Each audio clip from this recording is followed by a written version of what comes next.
வணக்கம். Follicular thyroid கார்சினோமோட 4ஆம் பாகம் வீடியோ காணொளி இது. இப்போது டீட்டெயிலாக தெரியறதுக்கு நான் 5 பாகமாக பிரிச்சிருக்கேன். நீங்கள் கம்ப்ளீட்டாக பார்த்தா தான் இந்த ஃபாலிகுலர் தைராய்டு கார்சினோமோட டீட்டெயிலாக தெரியும். இப்போ இந்த பாகத்தில் நான் மெயினாக பேச போகிறது ரேடியோ ஸ்கின்டிகிராஃபியும் அதே மாதிரி ரேடியோ அப்லேஷனும்.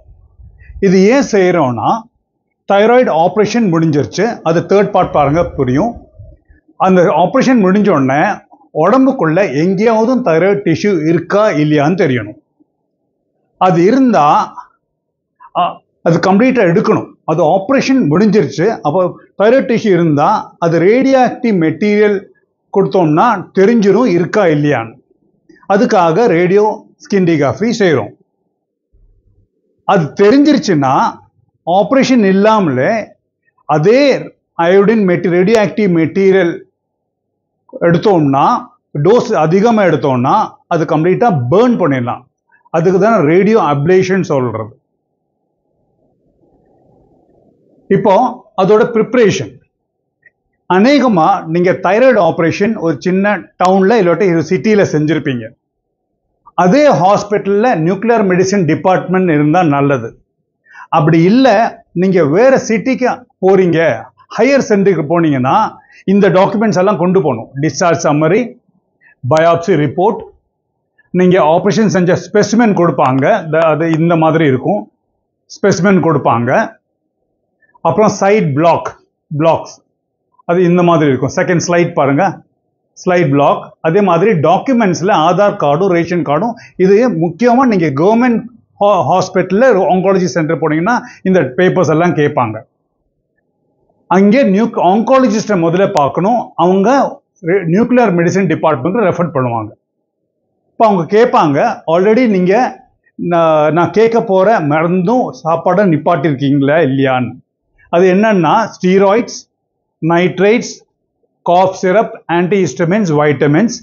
சாப்பாடில் இதெல்லாம் அவாய்ட் பண்ணியிருக்கீங்களான்னு கேட்பாங்க. சீ ஃபுட்ஸ், மீன், dairy milk products, milk related products, பால், சீஸ், யோகட், எக் யோக். மொட்டையோட ஒயிட் சாப்பிடலாம், எல்லோ சாப்பிடக்கூடாது. Soya products, fortified bread. அதே மாதிரி சால்ட்டு, நார்மல் சால்ட் எடுக்கலாம், அயோடைஸ்டு சால்ட்டு எடுக்கக்கூடாது. இதெல்லாம் அவாய்ட் பண்ணிருக்கணும் அட்லீஸ்ட் 2 வீக்ஸ். இந்த மெடிசினும் இந்த சாப்பாடு ப்ராடக்ட்ஸை அவாய்ட் பண்ணாதான் அந்த ரிப்போர்ட்டு கரெக்டாக வரும். அட்லீஸ்ட் 2 வாரம் அவாய்ட் பண்ணியிருக்கணும். அதே மாதிரி எல்த்ராக்சினும் நிப்பாட்டி இருக்கணும். அப்போ ஒரு டேட் கொடுப்பாங்க. அந்த டேட்டுக்கு ஒரு நாள் முந்தி நைட்ல இருந்து ஒன்றுமே சாப்பிடக்கூடாது. நெக்ஸ்ட் டே மார்னிங் காலையில் ஒரு ஓபிடி ப்ரொசீஜராக அவங்க குடிக்கிறதுக்கு ஒரு மெட்டீரியல் கொடுப்பாங்க. இந்த மாதிரி அந்த மெட்டீரியல் நீங்கள் எடுத்தீங்கன்னா அது ஹை கான்சன்ட்ரேஷனில் இருக்கும். அது குடிக்கலாம், இல்லாட்டி கேப்சூலாக கொடுப்பாங்க. அது பாடியில் அப்சார்ப் ஆகி உடம்புல கம்ப்ளீட்டாக ஸ்ப்ரெட் ஆகும். சப்போஸ் நெக்கில் அந்த பாகத்தில் எங்கேயாவது பாடியில் எங்கேயாவது ஒரு இது இருக்குன்னா, தைராய்டு டிஷ்யூ இருக்குன்னா அது தெரியும். அது எப்படி தெரியும்னா, அது கேமா கேமரா வச்சு அதில் கவுண்ட் வரும், இவ்வளோ கவுண்ட் இருக்குன்னு தெரியும். அந்த ரிப்போர்ட்டில் தைராய்டு டிஷ்யூ இருக்குன்னு வந்துருச்சுன்னா நெக்ஸ்ட்டு அது கம்ப்ளீட்டாக கரிக்கணும், ரேடியோ அப்லேஷன் செய்யணும். அதுக்கு நெக்ஸ்ட் அப்பாயின்மெண்ட் கிடைக்கும். அன்னைக்கே இந்த டெஸ்ட் முடிஞ்சோன்னா டிஸ்சார்ஜ் பண்ணிடுவாங்க. டிஸ்சார்ஜ் பண்ணும்போது காரில் திருப்பி வீட்டுக்கு போகும்போது எல்லாருக்கும் சேர்த்து போகக்கூடாது, கொஞ்சம் டிஸ்டன்ஸ் மெயின்டைன் பண்ணணும். ஏன்னா உங்கள் உடம்புக்குள்ள ரேடியேஷன் இருக்கும், அது வெளியே வந்துட்டே இருக்கும், எல்லாரும் பாதிக்கும். தண்ணி ஜாஸ்தி குடிக்கணும். வீட்டில் போகும்போது ஒரு செப்பரேட் ரூமில் இருக்கணும், எல்லோரும் கூட மிக்ஸ் பண்ணக்கூடாது. நீங்கள் சாப்பாடு கூட யாராவது அந்த ரூமில் கொடுத்துருவாங்க, சாப்பிட்டு அந்த பிளேட்டெல்லாம் நீங்கள் கழுவி செப்பரேட்டாக வச்சுக்கணும். ஜென்ரல் இதில் மிக்ஸ் பண்ணக்கூடாது. டாய்லெட்டும் செப்பரேட்டாக இருக்கும், 2 தடவை டாய்லெட் ஃப்ளஷ் பண்ணிடணும். அப்போது யங் லேடிஸ் 20 to 40 மேரீட் இருந்தால் ஹஸ்பண்ட் கூட இன்டிமேட் கான்டாக்ட்ஸ் இருக்கக்கூடாது. குழந்தை கூட கான்டாக்ட்ஸ் இருக்கக்கூடாது. அதே மாதிரி ஏஜ் ஜாஸ்தி இருந்தா, ப்ரெக்னென்ட் லேடிஸ் வீட்டில் இருந்தா அவங்க கூட கேர்ஃபுல்லாக இருக்கணும். லெமன் ஜூஸ் ஜாஸ்தி கொடுக்கணும். ஏன்னா இந்த ப்ரொசீஜர் முடிஞ்ச உடனே சலவரி கிளான்ஸ் எச்சி வர்ற சுரைப்பையில் அதெல்லாம் சைஸ் வளர்றதுக்கு சான்ஸ் இருக்கு. அதை அவாய்ட் பண்ணணும்னா தண்ணி ஜாஸ்தி குடிக்கணும். அதே மாதிரி லெமன் ஜூஸ் ஜாஸ்தி எடுத்துகிட்டே இருக்கணும். உங்கள் ப்ரஷ்ஷு, நெயில் எல்லாம் சின்ன சின்ன ஐட்டம்ஸ் எல்லாம் உங்களுக்கு மட்டும்தான் இருக்கணும், ஷேர் பண்ணக்கூடாது. அந்த ரூம்ல இருந்து 2 நாளைக்கு வெளியிலும் வரக்கூடாது. உங்கள் ட்ரெஸ்ஸு கூட நீங்கள் உள்ளே வாஷ் பண்ணிடணும். இப்போ அந்த சப்போஸ் அந்த ரிப்போர்ட்டில் 1 நாள் 2 நாள் ரிப்போர்ட் வந்துடும். அந்த ரிப்போர்ட்டில் தைராய்டு டிஷ்யூ இருக்குன்னு வந்துருச்சுன்னா அது கம்ப்ளீட்டாக அப்ளைட் பண்ணணும், இல்லாட்டி பேர்ன் பண்ணிடணும். அதுக்கு முதல்ல கொடுத்த சேம் மெட்டீரியல் ஆனால் ஹையர் டோஸில் ரிப்பீட் பண்ணுவாங்க. ஹையர் டோஸில் ரிப்பீட் பண்ணும்போது இந்த தடவை ரேடியேஷன் ஜாஸ்தியாக இருக்கும். அதனால அட்மிட் பண்ணுவோம். அட்மிட் பண்ணும்போது என்னென்ன விளைவுகள் இல்லாட்டி காம்ப்ளிகேஷன் வரும், சைடு எஃபெக்ட்ஸ் வரும்னா, கழுத்து வலிக்கும், இந்த தடவை பெயின்ஃபுல்லாக இருக்கும், வீக்கம் இருக்கும். அது மட்டும் இல்லை, அந்த சலவரி கிளான்ஸ் எச்சி வர்ற சுரப்பிகள் அது பெருசாக இருக்கும், வீக்கம் ஜாஸ்தியாக இருக்கும், வலிக்கும், வாந்தி வர்ற மாதிரி இருக்கலாம், இல்லாட்டி வாந்தி எடுக்கலாம். பிளட் ஹீமோகுளோபின் கம்மியாகலாம், WBC பிளேட்லெட்ஸ் கம்மியாகலாம். அதனால பிளட் டெஸ்ட் எடுத்து பார்த்துட்டே இருப்போம். வாய் டேஸ்ட் சேஞ்ச் ஆகும், ட்ரையாக இருக்கும். இதெல்லாம் அட்மிட் பண்ணுற டைமில் இருக்கிற ப்ராப்ளம்ஸ். ரொம்ப வருஷத்துக்கு அப்புறம் தைராய்டு ரிலேட்டட் வேற கேன்சர் வரலாம், இல்லாட்டி உடம்புல வேற எங்கேயாவது கேன்சர் வர்றதுக்கு சான்ஸ் இருக்கு. சான்ஸ் இருக்குதான் சொல்லியிருக்கேன். அதனால இது பார்த்ததுக்கு அப்புறம் பயந்துட்டு ட்ரீட்மெண்ட் எடுக்காமல் இருக்கக்கூடாது. இது சான்ஸ் தான். ஆனால் இந்த கேன்சர் நீங்கள் ட்ரீட் பண்ணலாம், இதுலேயும் ப்ராப்ளம் வந்துடும்.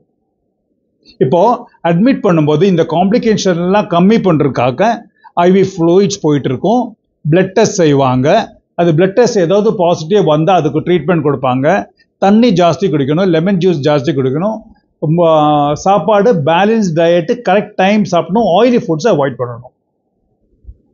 இதெல்லாம் முடிஞ்சிருச்சுன்னா 2 நாளில் வீட்டுக்கு போயிடலாம். 2 நாளுக்கு அப்புறம் வீட்டுக்கு போகும்போது முதல்ல நம்ம என்னென்ன ப்ரிகாஷன் எடுத்தோமோ இந்த தடவை அதே மாதிரி ஜாஸ்தி 5 இல்லாட்டி 6 நாள் செப்பரேட் ரூம்ல இருக்கணும். யார் கூட கான்டாக்ட்ஸ் இருக்கக்கூடாது. எஸ்பெஷலி குழந்தைங்க, ஏஜ் ஜாஸ்தி இருந்தால் ப்ரெக்னென்ட் லேடிஸ், அவங்க எல்லாரும் கான்டாக்ட் இருக்கக்கூடாது. நீங்கள் மட்டும்தான் அந்த ரூமில் இருக்கணும். பாத் அட்டாச் ரூம் இருக்கணும். அந்த ஃப்ளஷ் ரெஸ்ட் ரூமில் ஃப்ளஷ் யூஸ் பண்ணும்போது 2 தடவை ஃப்ளஷ் பண்ணணும்.